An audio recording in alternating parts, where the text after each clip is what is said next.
Alhamdulillah thumma alhamdulillah. Alhamdulillah hamdan yuafi ni'amahu wa yukafi'u mazidah. Ya Rabbana lakal hamdu wa lakal syukru kama yanbaghi li jalali wajhikal karim wa 'azimi sultanik.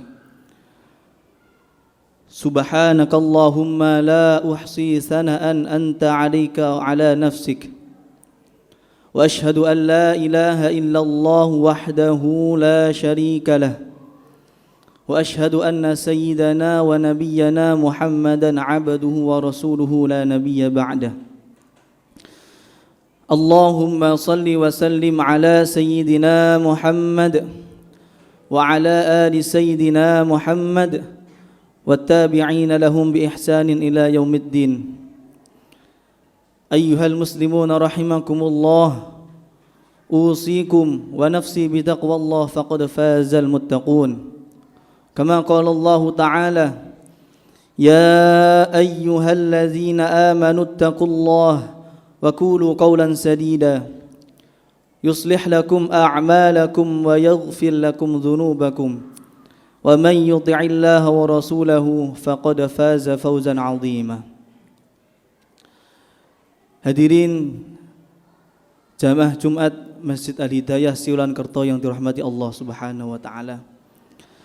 Dalam waktu 10 sampai 15 menit ke depan ada dua hal yang akan khotib sampaikan berkaitan dengan refleksi pada peristiwa Isra dan Mi'raj Nabi Muhammad sallallahu alaihi wasallam.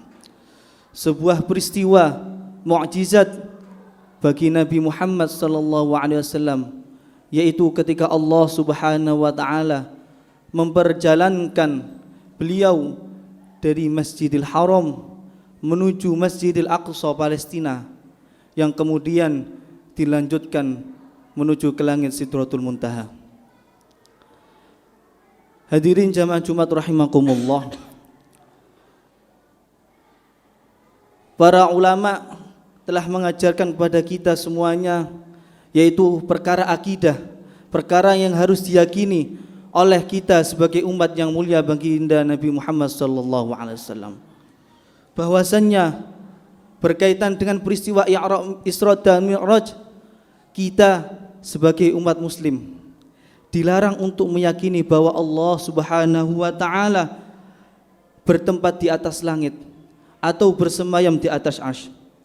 Sebuah anggapan yang keliru ketika Mi'raj dimaknai bahwa Allah Subhanahu wa taala berada di atas langit, sehingga baginda Nabi Muhammad sallallahu alaihi wasallam perlu naik ke langit untuk bertemu dengan Allah Subhanahu wa taala. Ini merupakan pemahaman yang keliru. Hadirin jamaah Jumat rahimakumullah, Al-Imam Muhammad bin Idris Asy-Syafi'i dalam kitabnya Kifayatun Nabih yang dikalam oleh Imam Rif'ah, beliau mengatakan, man i'taqada anna Allah jalisu 'alal 'arsy fahuwa kafir. Barang siapa yang meyakini bahwa Allah Subhanahu wa taala duduk atau bersemayam di atas arsy, fahuwa kafir, maka dia dikhawatirkan akidahnya tergelincir menyelisih apa yang telah diajarkan oleh ulama Ahlus Sunnah wal Jamaah. Lalu timbul pertanyaan, mengapa Allah Subhanahu wa taala perlu memperjalankan yang mulia baginda Nabi Muhammad sallallahu alaihi wasallam hingga ke langit ketujuh, hingga ke Sidratul Muntaha? Maka para ulama menjawab, sebagaimana dahulu Nabiullah Musa alaihi salam ketika oleh Allah Subhanahu wa taala diperintahkan untuk pergi ke atas Bukit Tursina untuk menerima kitab wahyu Taurat. Bukan berarti Allah Subhanahu wa taala bertempat di atas gunung. Sebagaimana kita umat Islam, umatnya yang mulia baginda Nabi Muhammad sallallahu alaihi wasallam diperintahkan untuk melakukan perjalanan ibadah haji, memenuhi panggilan Allah menuju Baitullah yang artinya rumah Allah. Bukan berarti Allah Subhanahu wa taala bertempat di dalamnya Ka'bah. Lalu Rasulullah yang mulia Muhammad sallallahu alaihi wasallam dimi'rajkan ke langit, diperjalankan ke langit, karena memang langit adalah tempat yang paling layak untuk menerima perintah sholat. Langit adalah tempatnya para malaikat dan tempat asal turunnya wahyu.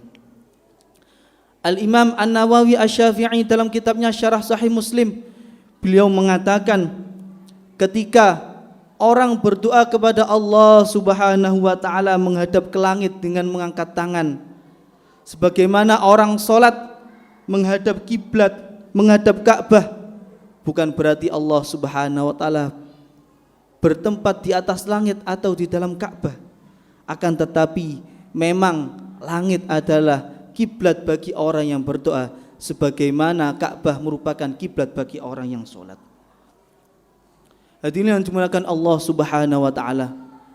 Kemudian perkara yang kedua yaitu pelajaran yang penting perlu kita ambil dari peristiwa Isra dan Mi'raj, yaitu ketika Allah Subhanahu wa taala ingin memberikan wahyu, menurunkan wahyu, rukun Islam, Al-Quran, maka Allah Subhanahu wa taala memerintahkan malaikat Jibril untuk datang turun ke bumi mendatangi Nabiullah Muhammad sallallahu alaihi wasallam.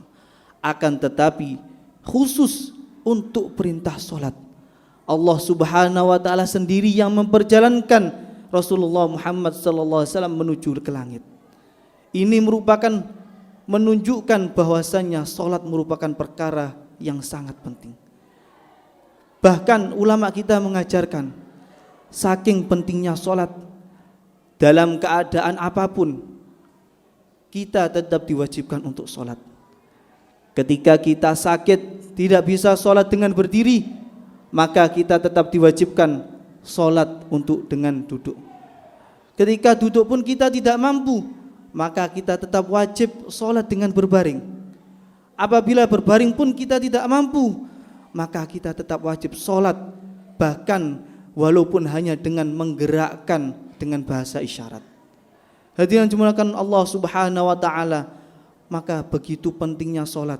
Jangan sampai kita mempunyai alasan-alasan yang mengada-ngada sehingga kita meninggalkan salat. Bahkan ketika tidak ada air pun, maka kita tetap diwajibkan salat dengan bertayamum menggunakan tanah atau debu.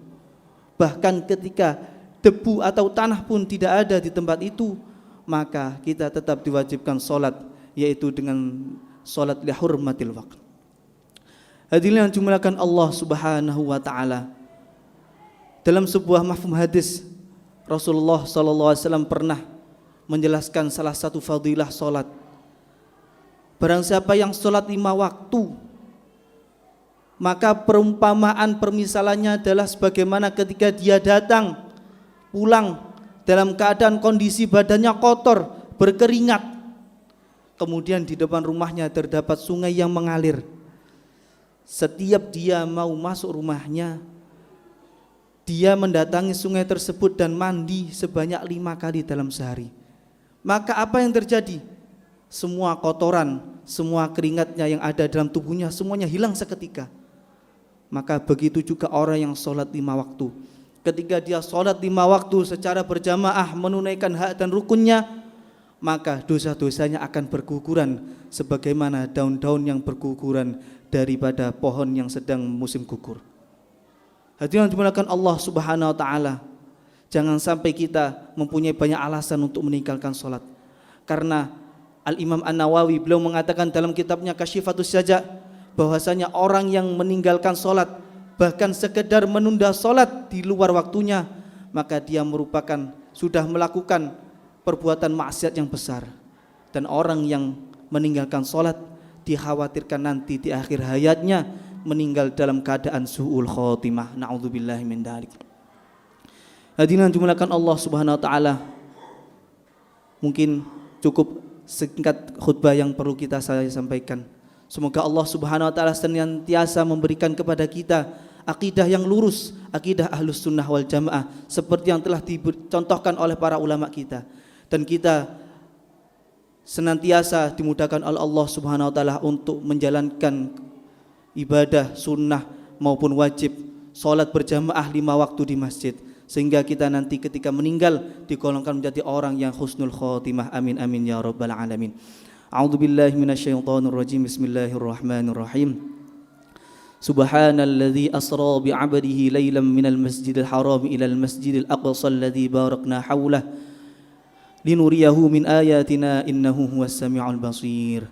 Barakallahu li wa lakum fil Qur'anil azim wa nafa'ani wa iyyakum bima fihi minal ayati wadh-dhikril hakim wa taqabbala minni wa minkum tilawatahu innahu huwal ghafurur rahim.